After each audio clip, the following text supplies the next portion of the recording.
Hello everyone, as you all know, this is Niharika Tiwari. So in this video, we are going to discuss about the meaning of business negotiation and types of negotiation skills which are involved in your business communication. Right, so in short, we are going to discuss about what is the negotiation in business communication and what are some negotiation skills in business communication. So without any further delay, let's start this video. सबसे पहले हम यहाँ पे discuss करने वाले हैं कि business negotiation की मीनिंग क्या होती है। राइट, हमने ये जो नेगोशिएशन वर्ड है वो बहुत बार सुना है और इसी को हम यहाँ पे को रिलेट करने वाले हैं बिजनेस नेगोशिएशन से, that is in the field of business. ठीक है, नेगोशिएशन मतलब क्या होता है, अगर हम एक टर्म में बात करें जो कि बहुत ईजी है आप सबके लिए समझने के लिए भी, वो है बार्गेनिंग। आपको पता है हम लोग बार्गेनिंग करते हैं, बहुत सारी जगह पे बार्गेनिंग करते हैं, लाइक मार्केट्स में बार्गेनिंग करते हैं। गर्ल्स को काफ़ी आइडिया होगा बार्गेनिंग का, राइट, बॉयज़ में भी हो सकता है कुछ लोगों को बार्गेनिंग या निगोशिएशन करने की स्किल्स काफ़ी अच्छी होगी। राइट, तो negotiation means in term is bargaining, मतलब एक ऐसा डिस्कशन, क्योंकि आप जब बार्गेनिंग कर रहे होते तो ये एक डिस्कशन तो चल रहा होता है ना आपके बीच में और सामने वाली पार्टी के बीच में। तो नेगोशिएशन क्या होता है, एक डिस्कशन होता है बिटवीन टू और मोर पीपल, या हम कह सकते हैं एक ग्रुप के बीच में एक डिस्कशन होता है। ठीक है, जिसमें हम क्या करते हैं, डिस्कशन करने का रीज़न क्या होता है कि हमें एक डिसीजन लेना होता है और वो हम डिसीजन ऐसा लेते हैं कि जो हम हैं, मीन जो हम एक पार्टी हैं और जो हमारी सामने वाली पार्टी जिसके साथ हमारा ये डिस्कशन हो रहा है, हम दोनों मिलकर एक ऐसे डिसीजन को लेते हैं जो ना तो उन्हें कोई नुकसान देगा ना ही मुझे नुकसान देगा, मतलब उसमें हम दोनों का ही फायदा होगा, किसी का कोई लॉस नहीं होगा। हम उस डिसीजन में आते हैं। सपोज करें, एग्जांपल लेते हैं, आप किसी मार्केट में गए और आपने कोई ड्रेस पसंद की और उस ड्रेस का वो रेट बता रहे हैं 500। ठीक है, लेकिन गर्ल्स क्या करती हैं और हम सब क्या करते हैं, बहुत सारा कम करवाने की कोशिश करते हैं, क्योंकि हमें पता है कि वो 500 की तो वो ड्रेस नहीं है। तो हम लोग क्या करते हैं, बोलते हैं नहीं भैया 500 नहीं 300 लीजिए, ऐसे नहीं। तो वो क्या करते हैं, वो बोलते हैं नहीं मैम 300 तो हमारी खरीद नहीं है, 350 पड़ जाएगा। तो फिर हम बोलते चलो ठीक है 350 दे देते। तो 350 एक ऐसा रेट हमने यहाँ पे डिसाइड किया जिससे ना उनको कोई लॉस हो रहा है और हमें भी कोई खासा लॉस नहीं हो रहा है। 300 नहीं तो 350 ही सही। तो ये क्या है, एक बिजनेस नेगोशिएशन है, ये एक नेगोशिएशन है, ये एक बार्गेनिंग है।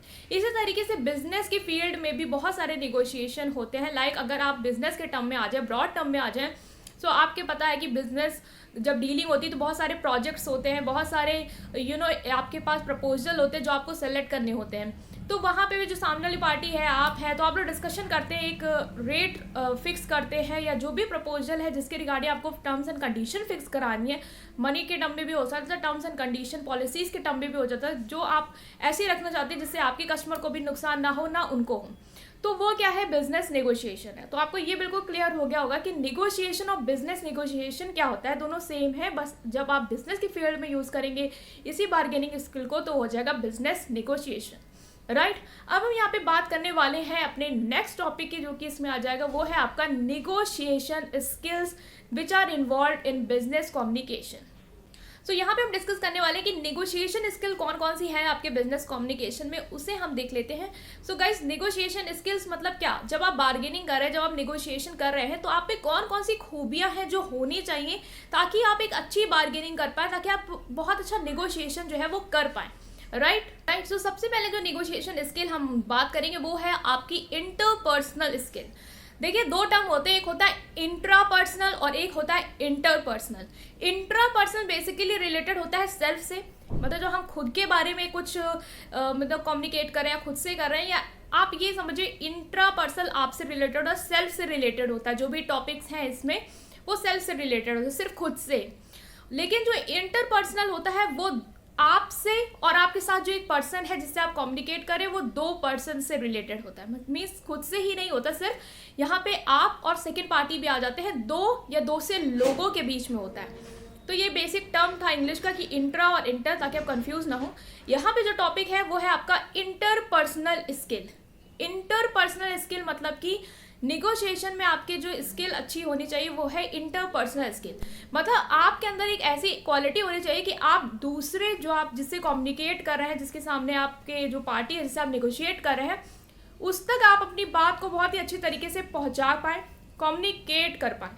अगर आपकी इंटरपर्सनल स्किल अच्छी नहीं हुई, मीन्स अगर आप दूसरे लोगों से बात ही नहीं कर पाते हैं, जहाँ पे आप खड़े हैं, जो आपके पास 3-4 लोग हैं, आप उनसे कम्युनिकेट ही नहीं कर पा रहे, बात ही नहीं कर पा रहे, तो आप नेगोशिएशन कहाँ ही कर पाएंगे।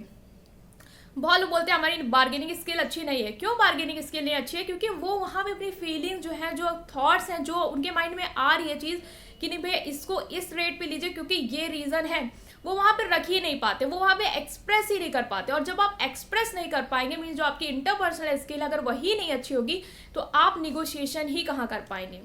तो इंटरपर्सनल स्किल जो है वो बहुत इंपॉर्टेंट स्किल है आपकी निगोशिएशन में, क्योंकि इंटरपर्सनल स्किल ही ये तय करती है कि आप अपने जो फीलिंग्स हैं, जो थॉट्स हैं, जो आपके दिमाग में किसी चीज़ को लेके जो एक टॉपिक आ रहा है, वो आप सामने वाले को कैसे कन्विंस कर ले जाते हैं, कैसे अपनी बातों में बता ले जाते हैं।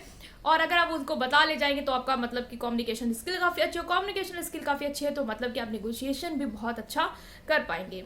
सो ये आ जाएगा आपका पहली negotiation skill, that is interpersonal skill, right. Two next that is active listening. Active listening means कि आप जो है वो सुन भी अच्छे से पाते हो, ऐसा ना हो कि आप बस अपनी बात को रख पाते हैं, आप कोई कॉन्फ्लिक्ट हो रही है, ऑफकोर्स नेगोशिएशन में कॉन्फ्लिक्ट ही हो रही होती है, आप कुछ और कह रहे हैं, सामने वाला कुछ और कह रहा है, तो वहाँ पे अगर आप मतलब लड़ने के मूड में ही आ गए कि नहीं हम आपकी क्यों सुनेंगे, हम बोल रहे हैं ना आप इतना लीजिए तो इतना लीजिए, तो अगर वहाँ पे आप लड़ने लग जाएंगे तो वहाँ पे नेगोशिएशन नहीं हो पाएगा। सामने वाला क्यों आपको सुनेगा जब आप वो जो आपको बोल रहा है कि नहीं इतने पे नहीं, हम इतने पे ही आपको दे पाएंगे, जब आप उसको ही निगलेक्ट कर रहे हैं तो सामने वाला भी आपको निगलेक्ट कर देगा। तो यहाँ पे एक्टिव लिसनिंग बहुत इंपॉर्टेंट है कि आपको सुनना भी होगा। अगर आप एक बहुत अच्छे लिसनर हैं, सामने वाला क्यों अपना पॉइंट रख रहा है, वो क्यों नहीं मान रहा है, क्या रीज़न है, क्या कॉज है, अगर आप उसको अच्छे से समझ ले जाते हैं, उसको भी सुन ले जाते हैं, तो हो सकता है आप एक बेटर जो डिसीजन है उस पर पहुँच पाए थ्रू योर नेगोशिएशन। ठीक है, तो इसका भी एग्जाम्पल बहुत ही आसान है कि अगर आप किसी मार्केट में गए, ठीक है, और वहाँ पे आप कोई ड्रेस ले रहे हैं, अगर आपने बोला, वो आपको कोई रेट बता रहे हैं, आप नहीं सुन रहे हैं, आपने देखा होगा बहुत बार ऐसा होता है, लड़ने लग जाते हैं लोग, नहीं भैया हम इतना नहीं देंगे, इतना कैसे ले सकते हैं, ये वो, मतलब उनका पॉइंट नहीं सुन रहे कि मैम ये रेट इसलिए है क्योंकि हमारी खरीदी इतनी, आप उनका नहीं सुन रहे हैं, आप सिर्फ अपना बोल रहे हैं क्योंकि आपको लग रहा है कि हम क्यों सुने भैया, हमको देना है, हमें लेना है तो हम क्यों सुने, तो वो भी आपको क्यों ही सुनेंगे, वो भी फिर बोलते हैं मैम आगे देख लीजिए। तो समझ में आ रहा है ना क्यों? क्योंकि आप एक एक्टिव लिसनर नहीं, आप सुन ही नहीं रहे सामने वाला वो चीज़ जो कर रहा है वो क्यों कर रहा है, आप सिर्फ अपनी बोल रहे हैं और अपना ही तय कर रहे हैं, तो वो गलत हो जाएगा। तो एक ही स्किल जो आपकी नेक्स्ट आ जाएगी वो है आपकी एक्टिव लिसनर। नेक्स्ट है that is collaboration and team work. Negotiation में टीम वर्क बहुत इंपॉर्टेंट है। देखिए डिसीजन जो लेना है वो आपको भी लेना, सामने वाली पार्टी को भी लेना है, तो टीम वर्क होना चाहिए, मतलब दोनों लोग को एक दूसरे के साथ कोलैबोरेट करके, एक दूसरे की बात सुन के, एक दूसरे की जो फीलिंग है उसको समझ के एक डिसीजन पे पहुंचना होगा। क्योंकि अगर आप सिर्फ अपने आप को ही सोचेंगे, सामने वाली पार्टी के बारे में नहीं सोचेंगे और सामने वाली पार्टी आपके बारे में नहीं सोचेगी, तो वो डिसीजन आप ले ही नहीं पाएंगे, क्योंकि वो अपना ही पॉइंट रखेंगे, आप अपना ही पॉइंट रखेंगे, तो जो बीच का रास्ता है वो ना आप तय कर पाएंगे, ना वो तय कर पाएंगे, ना आप हाँ करेंगे ना वो हाँ करेंगे। तो यहाँ पे टीम वर्क बहुत इंपॉर्टेंट है, दोनों को एक साथ बैठ के एक दूसरे की बात सुन के एक ऐसे बीच का रास्ता चूज करना है जिससे ना उनको लॉस हो ना इनको लॉस हो। तो ये आपको बिल्कुल क्लियर होना चाहिए कि team work is very important. तो टीम वर्क की जो स्किल है, जो कोलैबोरेशन की स्किल है, वो आपके अंदर होनी चाहिए, देन ही आप नेगोशिएशन जो है वो कर पाएंगे, राइट।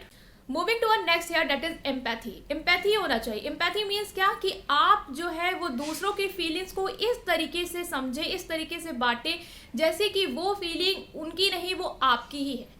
अगर आप नेगोशिएशन कर रहे हैं तो आपके अंदर ये एक भी खूबी ये भी होनी चाहिए कि आपके अंदर एम्पैथी होनी चाहिए। मीन्स आप दूसरे वाला जो डिसीजन लेने के लिए कह रहा है वो क्यों कह रहा है आपको उसको भी समझ रहा होगा। आपको कहते नहीं कि आपको उसके जूते में भी पैर रखने होंगे ताकि आप उसकी परिस्थिति या उसकी स्थिति को भी समझ पाएं।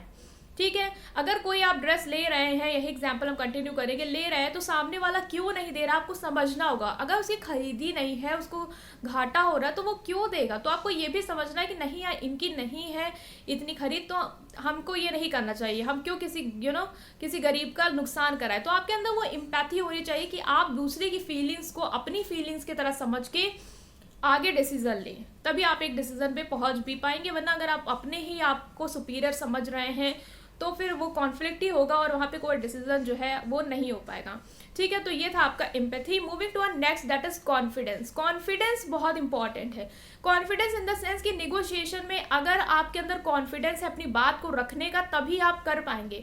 नेगोशिएशन इसके लोगों की इसलिए भी अच्छी नहीं होती क्योंकि उन्हें डर लगता है कि बोले या ना बोले, अपना पॉइंट रखे या ना रखे। तो कॉन्फिडेंटली आपको अपना पॉइंट रखना। अगर आप अपना पॉइंट कॉन्फिडेंटली रख रहे हैं तो सामने वाला भी एक तरीके से इम्प्रेस हो जाता है और वो भी सोचता है कि हाँ भाई, अगर ये इतने कॉन्फिडेंस से कह रहे हैं तो इनकी बात भी सुननी चाहिए, हो सकता है ये भी सही हो, राइट। तो कॉन्फिडेंस जो है वो भी आपके अंदर होना चाहिए, तो ये भी आपकी एक स्किल में आ जाएगा। Moving to a last here, that is patience. Patience भी बहुत इंपॉर्टेंट है। पेशेंस इन द सेंस कि यहाँ पे पेशेंस आप ले सकते हैं कि आपको लिसनिंग में भी पेशेंस होना चाहिए, क्योंकि बहुत लोग होते हैं ना कि अगर वो सामने वाला कोई बोला तो सुनना ही नहीं होता है, उनको इतना पेशेंस ही नहीं कि वो सुने, वो सोचे अरे छोड़ो, आप उनको नहीं देना, मत दो, हटाओ। तो आपके अंदर वो पेशेंस भी होना चाहिए। अगर कोई बहुत बड़ी डील है आपके बिजनेस में तो आप पेशेंस रखेंगे ही रखेंगे, क्योंकि आप अपने फायदे के बारे में आज सोच रहे होंगे। तो patience is very important negotiation skill, कि आपके अंदर पेशेंस होना चाहिए। अगर आपके अंदर पेशेंस है देन ही आप एक डिसीजन पे पहुंच पाएंगे, क्योंकि डिसीजन पे पहुंचने में भी टाइम लगेगा। बीच का रास्ता इतनी आसानी से नहीं मिल जाएगा, उनको भी आपको राजी करना होगा और खुद को भी राजी करना होगा, देन ही वो डिसीजन जो है वो पहुंचेगा। तो पेशेंस जो है वो भी एक इंपॉर्टेंट नेगोशिएशन स्किल हो जाएगी आपके बिजनेस कम्युनिकेशन में। तो यहाँ पे हमने जितनी सारी स्किल्स थी वो सारी डिस्कस कर ली है। आई होप कि आपको ये स्किल्स समझ में आई होंगी। स्टिल कोई भी डाउट है उसे कमेंट सेक्शन में ज़रूर पूछें, कोई भी टॉपिक का सजेशन है उसे भी कमेंट सेक्शन में ज़रूर दें। और अगर आपको ये वीडियो पसंद आई हो then please press like button and subscribe to my channel. Thank you.